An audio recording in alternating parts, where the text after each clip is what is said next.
அமெரிக்கர் ஒருவரையும் உக்ரைனியர்கள் 6 பேரையும் அதிரடியாக கைது செய்த என்ஐஏ அதிகாரிகள். மியான்மரில் உள்ள போராளி குழுக்களுக்கு பயிற்சி அளிக்க இந்தியாவிலிருந்து சட்டவிரோதமாக சென்றதாக வழக்கு பதிவு.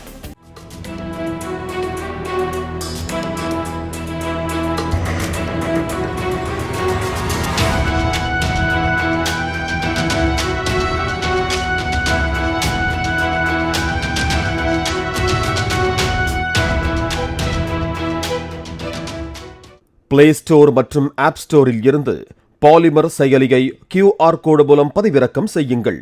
செய்திகளை உடனுக்குடன் பெறுங்கள்.